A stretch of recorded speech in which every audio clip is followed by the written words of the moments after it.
The Lord be with you. And with your spirit. A reading from the Holy Gospel according to Saint John. Glory to you, O Lord.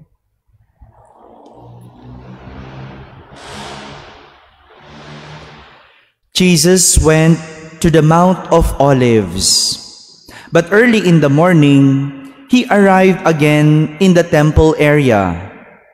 And all the people started coming to him, and he sat down and taught them. Then the scribes and the Pharisees brought a woman who had been caught in adultery and made her stand in the middle. They said to him, "Teacher, this woman was caught in the very act of committing adultery. Now, in the law, Moses commanded us to stone such woman. So what do you say?" They said this to test him, so that they could have some charge to bring against him. Jesus bent down and began to write on the ground with his finger. But when they continued asking him, he straightened up and said to them, "Let the one among you who is without sin be the first to throw a stone at her." Again, he bent down and wrote on the ground. And in response, they went away one by one, beginning with the elders. So he was left alone with the woman before him. Then Jesus straightened up and said to her, "Woman, where are they? Has no one condemned you?" She replied, "No one, sir." Then Jesus said, "Neither do I condemn you. Go, and from now on, do not sin anymore." My friends, the Gospel of the Lord. Praise to you, Lord Jesus Christ. Good morning, my dear brothers and sisters. Let the one among you who is without sin be the first to throw a stone at her. This was the verdict of Jesus when he was tested by the Pharisees and the scribes on what he would say about the woman who was caught committing the act of adultery. Yun ang hatol ni Jesus. Well, actually, it was a test rather than a question that was given to Jesus.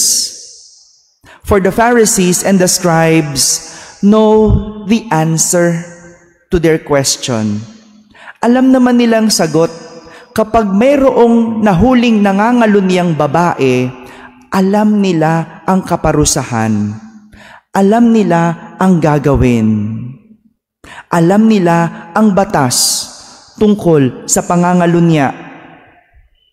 Another thing, their concern is not to punish the adulterous woman, but to trap Jesus and eventually punish Jesus. For if Jesus would say that the woman is subject to punishment, kung sasabihin ni Jesus, dapat parusahan ang babae, he will be inconsistent with his message of mercy towards sinners. Di ba nga, nangangaral siya ng pagpapatawad sa mga makasalanan? Kung sasabihin niyang dapat parusahan ang nangangalunyang babae, taliwas yon sa tinuturo niya. Pero kung sasabihin niyang hindi dapat parusahan ang babae, he will be showing that he is not obeying the law. Tingnan nyo, no? Wala kang mapaglagyan. No? That's why it is a trap. And that is why Jesus knows very well what to do.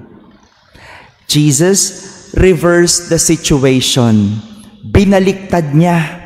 Instead of giving his judgment to the woman, he allowed them to judge the woman by saying, "Let the one among you who is without sin be the first to throw a stone at her." By saying this, Jesus is teaching us to judge on the basis of mercy. This is how God judges, on the basis of mercy. I know this is not how we judge people. We people do not judge on the basis of mercy. And that is why Jesus is showing us how God judges. Ganyan humatol ang Diyos. Lagi sa awa. Nakabase sa awa. But we must also know that Jesus did not deny the fact that the woman had committed a sin of adultery. Well, actually, it is a grave sin. Hindi naman niya winawalang bahala yon. Hindi niya sinasabing okay lang yon. And this is the reason why he told the woman, from now on, do not sin anymore. So meaning, alam ni Jesus. So meaning, Jesus acknowledges the sin. But this time, he's showing the woman a second chance. He's teaching the woman another chance. Ang naisipakita sa atin ng pangyayaring ito, na sa bawat pagkakasala sa batas, may katumbas na kaparusahan. Samantalang sa bawat pagkakasala sa Diyos, may katumbas na kapatawaran. This is what had happened to the two judges who falsely accused Susanna of adultery in our first reading. Medyo mahaba yon, but actually, that's a shortened version of the first reading. In the story, mabilis lang po, no? The two judges accused Susanna of adultery dahil nagnasa sila kay Susanna. Maganda si Susanna, pero dahil hindi sila pinagbigyan sa kanilang pagnanasa, inakusahan nila si Susanna na nangangalunya. And in the end, Prophet Daniel proved that they were lying, that their accuse was wrong. And so in the end, they were punished dahil sa kanilang nagawang paglabag sa batas tungkol sa pagpaparatang ng hindi totoo. At dahil doon, ang kaparusahan, kung ano ang kaparusahang ipapataw sa pinaparatang mo sa tao. So ano yung pinaparatang? Adultery. Anong parusa sa adultery? Babatuhin hanggang mamatay. Grabe, no? And so, that was the punishment that they got dahil sa pagpaparatang nila ng mali.